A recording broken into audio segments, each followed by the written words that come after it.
hablamos ahora, la tenemos en comunicación a Lucía da Silva Santos, de la Defensoría del Pueblo, por un trabajo que se ha realizado sobre el sexting, más concretamente en lo que es la Semana de la Juventud. La tenemos allí en comunicación a Lucía. ¿Cómo estás, Lucía? Buenos días, ¿cómo andás? Hola, buenos días, muchísimo gusto, muchísimas gracias por invitarnos. Bueno, el sexting ha sido una práctica o una manera, ¿no?, de vinculación que se ha acrecentado muchísimo con el COVID, con las restricciones y demás. Así es, efectivamente, nosotros venimos trabajando hace más de 10 años en las distintas problemáticas que ofrece la vida digitalizada, la vida en el ciberespacio, y puntualmente en esta primavera nos hemos detenido en la práctica del sexting. Hemos realizado 2 investigaciones, el Defensor del Pueblo avanzó en 2 investigaciones, una cuantitativa y otra cualitativa, sobre la práctica del sexting. Para los adolescentes, en realidad esta práctica se naturalizó, se normalizó y se incrementó muchísimo usando sus propias palabras según el informe cualitativo que tenemos. Lo cierto es que nosotros teníamos un indicador de número, de cifra, el dato de que 5 de cada 10 adolescentes de la ciudad de Córdoba se exponen y envían fotos, videos sexys, eróticos, sexualmente explícitos a través de medios electrónicos. A pesar de que 9 de cada 10 reconoce que este tipo de envío puede traerles consecuencias negativas. ¿Qué pasa? ¿Qué dicen los adolescentes sobre esto? Que para ellos es una práctica más, es una experiencia más, es una forma más de interactuar en línea. Y probablemente tengan muchas semejanzas estas conductas con aquellas curiosidades, con aquellas exploraciones que vivimos nosotros los adultos que venimos del mundo analógico, pero lo que ha cambiado es el medio, es el escenario donde se realizan estas prácticas, que es el ciberespacio.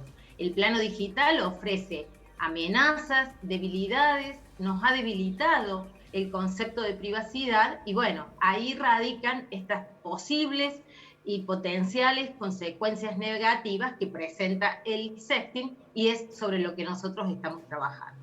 Lucía, buenos días, te saluda Andrés Oliva, ¿cómo estás? Hola Andrés, buenos días.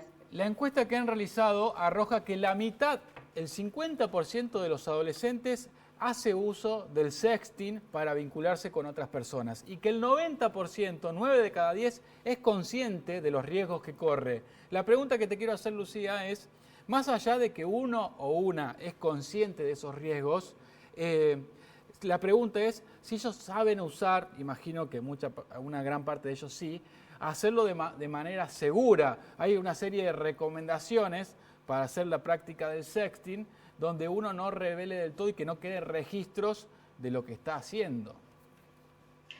Bueno, yo creo que en realidad ellos no pueden comprender, si bien reconocen, y en forma mayoritaria en ambas investigaciones, esta posibilidad de consecuencias negativas, y además un 82-85% indica que esa consecuencia, la principal consecuencia negativa es la viralización. Yo creo que no pueden comprender la magnitud que tiene ese impacto en la vida de ellos, que afectará, digamos, a futuro su huella digital y que puede haber una condena social muy fuerte a perpetuidad. Yo creo que eso no lo pueden comprender cabalmente y por eso es que se exponen a realizar esta práctica. ¿Qué pasa con el tema de las recomendaciones que nosotros, por supuesto, también trabajamos en ese plano? Desde la Defensoría venimos trabajando en 3 ejes. Pensar en las consecuencias antes de enviar o compartir este tipo de contenidos, pero también resaltarles de que el sexting informado, responsable, consentido, no elimina todos los riesgos de su práctica, ¿no? Porque es cierto que podemos evitar el rostro, podemos evitar el entorno de las fotos, nuestro cuerpo, algún tatuaje, algo que pueda el día de mañana identificarnos, pero también a veces sin darnos cuenta, con la velocidad y la inmediatez de la comunicación hoy en día, a veces exponemos de más. Hoy por hoy hay tutoriales en todos lados de cómo, por ejemplo, recuperar metadatos de filtros o ajustes, porque a veces la foto se toma completa y lo que se hace es un recorte. Y en definitiva, digamos, a veces, inclusive aún con todas esas prevenciones, siempre hay un potencial riesgo de que se termine viralizando, ¿no? Porque está el chat, porque está toda una cantidad de cuestiones que pueden llevar a la identificación de la persona y que por eso nuestra tercera línea de actuación, y la más importante, tiene que ver con esto, ¿no? Con el cuidado de la privacidad propia y ajena. Pensar mucho en las consecuencias para generar, para promover mucha empatía que nos lleve a una responsabilidad en línea más fuerte, ¿no? Que la responsabilidad en línea es tan real como la de fuera de línea. Tratar de digamos, inculcar y estos conceptos que los chicos lo tienen muy en claro, porque retomando un poco la palabra de ellos, por ejemplo, ellos, en cuanto a las consecuencias, indican que es más grave, por ejemplo, para las mujeres. Es peor para las chicas, dicen ellos, que para los varones. Claro. ¿Por qué? Dicen. Porque si se publica una foto de una chica, en realidad nosotros pensamos que son fáciles las chicas.